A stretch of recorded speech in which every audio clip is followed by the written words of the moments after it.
Կարծեք, թե դա շատ պատշաճ ուշադրության չարժանացավ քաղաքական շրջանակների կողմից։ Տեսեք, պրանկերներ են, դրա համար դրվագը շատ լուրջ պաշտոնական արձագանքի չարժանացավ նաև մեր կողմից, որովհետև պրանկերները սիրում են նման բան անել, սա առաջի դեպքը չի, ու սա միայն Հայաստանի հետ կապված չի, էլի բազմաթիվ մենք ցած բաներ գիտենք։ Բայց պրանկերներ են, զանգողները, թե այլ մարդ է։ Ընդունելա որպես Փաշինյան։ Փաստացի մենք ունենք փաստ,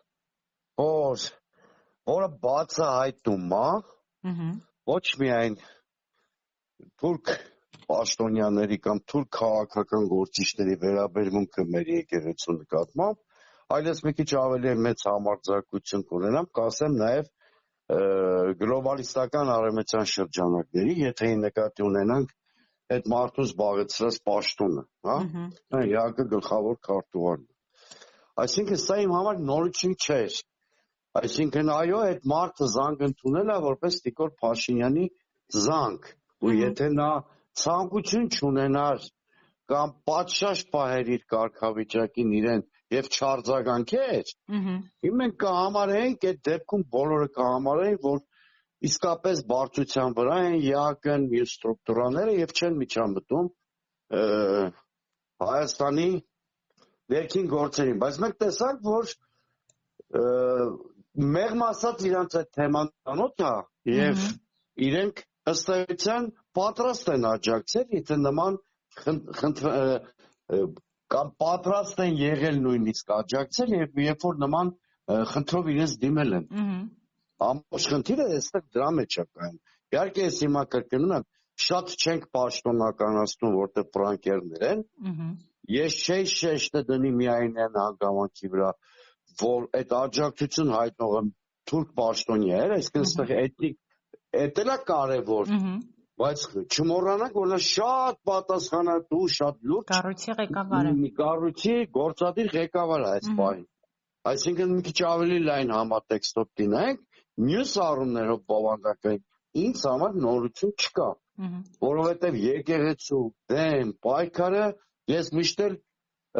մոտիվների համակարգի առումով եռաշերտ եմ համարել։ Այդտեղ իր շահեր ունի Նիկոլ Փաշինյանը, որովհետև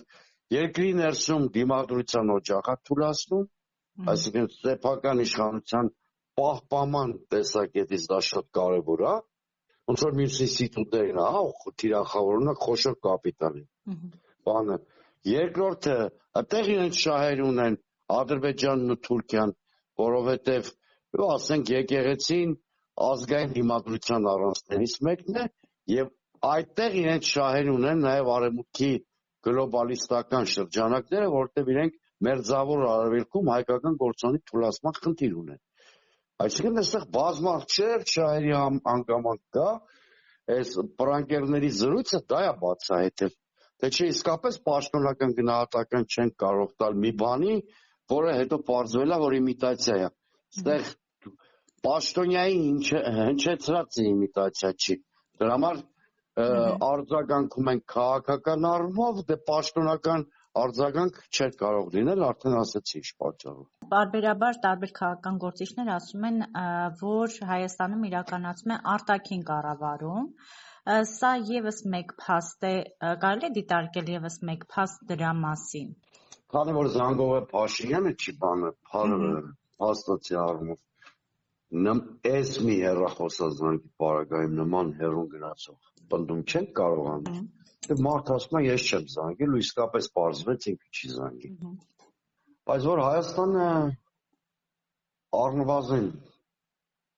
3-4 տարի արտաքին կառավարման էլեմենտներ ունի, դա ակնհայտ է բազմաթիվ այլ փաստերով մեկը կնշեմ ընդամենը։ Մենք այլ երկրի պահանջով փոխում ենք մեր երկրի սահմանադրությունը։ Դա արտաքին կառավարում չի, ինչ է։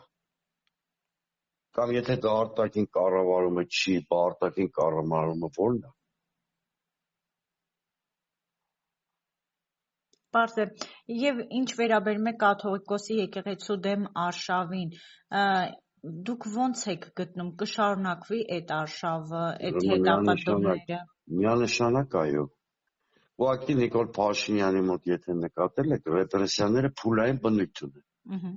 Իսկ հիմա օրինակ կենտրոնացած է Գագիկ Ծառուկյանի, մեր թիմի, այս մեր սեգմենտի վրա է կենտրոնացած, անշուշտ հաջորդ փուլերից մեկում ես կարծում եմ շատ շուտ է տեղի ունենալու, թերևս աշտանը, թիրախը դառնալու է եկեղեցին մանավանդ, որ եկեղեցու վերաբերյալ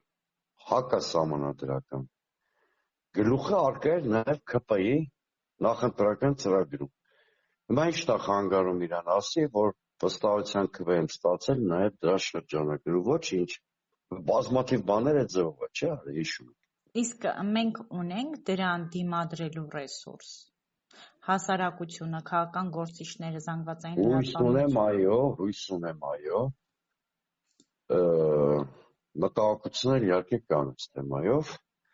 Առաջի դեպքում, առաջի փուլի ժամանակ ընկրկել է Փաշինյանը հենց հասարակական դիմադրության պատճառով։ Հիմա հետընտրական փուլը արդյոք ապաթիայի շերտ է մտցրել, թե ընդդիմությունը կկարողանա կոնսոլիդացիա եւ ընդհակառակը ավելի ուժեղ ճակատ ձևավորել։ Եկեք իրադարձությունից առաջ չընկնենք, ես չափավոր լավատես եմ։